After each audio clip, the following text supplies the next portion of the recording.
नमस्कार, आप देख रहे हैं विजडम इंडिया न्यूज। स्वागत है आपका कार्यक्रम आज के इतिहास में। सबसे पहले जानिए आज के बारे में। आज तारीख है 10 सितंबर 2025, दिन बुधवार। हिंदी कैलेंडर वैदिक पंचांग के अनुसार आज कृष्ण पक्ष की तृतीया तिथि है। विक्रम संवत के अनुसार सन 2082। तो आइए बात करते हैं 10 सितंबर की। आज के इतिहास में 10 सितंबर की तारीख क्यों इंपॉर्टेंट है आपको बताते हैं। तो सबसे पहले बात करते हैं साल 1915 की।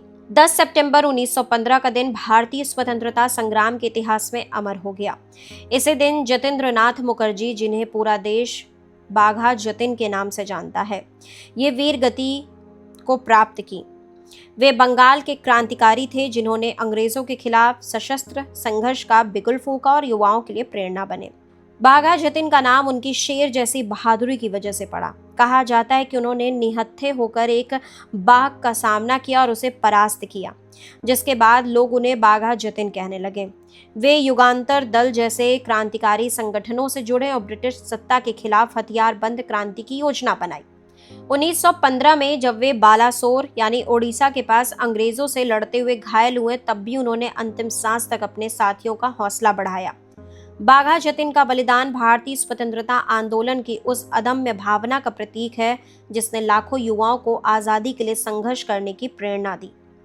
अब बात करते हैं साल 1888 की। 10 सितंबर 1888 को उत्तराखंड के अल्मोड़ा जिले में जन्मे गोविंद वल्लभ पंत भारतीय स्वतंत्रता संग्राम के महान सेनानी और स्वतंत्र भारत के पहले गृह मंत्री तथा उत्तर प्रदेश के पहले मुख्यमंत्री थे।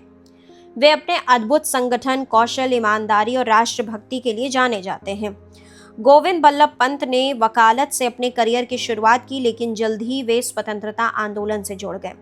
महात्मा गांधी के नेतृत्व में उन्होंने असहयोग आंदोलन, सविनय अवज्ञा आंदोलन और भारत छोड़ो आंदोलन में सक्रिय भागीदारी की और कई बार जेल भी गए। स्वतंत्रता के बाद जब उत्तर प्रदेश राज्य का गठन हुआ तो वे इसके पहले मुख्यमंत्री बने और अपने कार्यकाल में जमींदारी प्रथा के उन्मूलन तथा किसानों और आम जनता के हित में कई महत्वपूर्ण सुधार किए। बाद में वे भारत के गृह मंत्री बने और देश की एकता और अखंडता को मजबूत करने में उनका योगदान अमूल्य रहा। भारत सरकार ने उनकी सेवाओं और बलिदान के लिए उन्हें भारत रत्न से सम्मानित किया। गोविंद वल्लभ पंत का नाम भारतीय राजनीति में निस्वार्थ नेतृत्व और लोक सेवा का प्रतीक बनकर हमेशा अमर रहेगा। अब बात करते हैं साल 1972 की। 10 सितंबर 1972 को उत्तर प्रदेश के गोरखपुर में जन्मे अनुराग सिंह कश्यप हिंदी सिनेमा के उन फिल्मकारों में गिने जाते हैं जिन्होंने भारतीय फिल्मों को एक नया आयाम दिया। वे एक निर्देशक, लेखक, संपादक, निर्माता और अभिनेता हैं जिनकी फिल्मों ने यथार्थवादी और सशक्त कथानक के कारण विशेष पहचान बनाई। अनुराग कश्यप ने अपने करियर की शुरुआत बतौर लेखक की और राम गोपाल वर्मा की फिल्म सत्या, जो 1998 में आई, उन्हें उससे पहचान मिली। इसके बाद उन्होंने निर्देशन में कदम रखा और black Friday, DevD, gangs of Wasseypur, ugly, Mukkabaaz और मनमर्जियां जैसी फिल्मों से अपनी अलग सिनेमाई शैली स्थापित की। उनकी फिल्मों में समाज की सच्चाइयां, राजनीति, अपराध और मानवीय संवेदनाओं का गहरा चित्रण मिलता है। उन्हें भारतीय सिनेमा का पैरेलल सिनेमा का चेहरा भी कहा जाता है।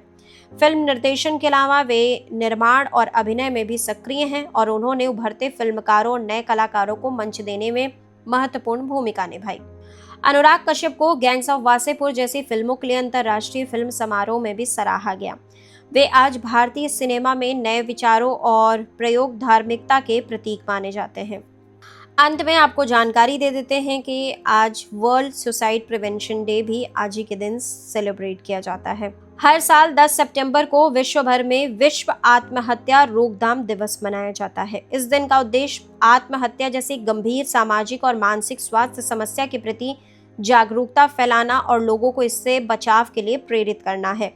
इसकी शुरुआत international association for suicide prevention और विश्व स्वास्थ्य संगठन यानी WHO के सहयोग से हुई थी। इस दिन विभिन्न कार्यक्रम, जागरूकता अभियान, वर्कशॉप और सेमिनार आयोजित किए जाते हैं जिनमें मानसिक स्वास्थ्य के महत्व पर जोर दिया जाता है। आत्महत्या रोकथाम दिवस हमें यह याद दिलाता है कि मानसिक स्वास्थ्य शारीरिक स्वास्थ्य जितना ही जरूरी है। समय पर परामर्श, सहानुभूति और सहयोग किसी की जिंदगी बचा सकता है। तो देश दुनिया की बाकी खबरों के लिए आप लगातार जुड़े रहिए विजडम इंडिया न्यूज चैनल के साथ। चैनल को लाइक करें, सब्सक्राइब करें, शेयर करें, कमेंट करें।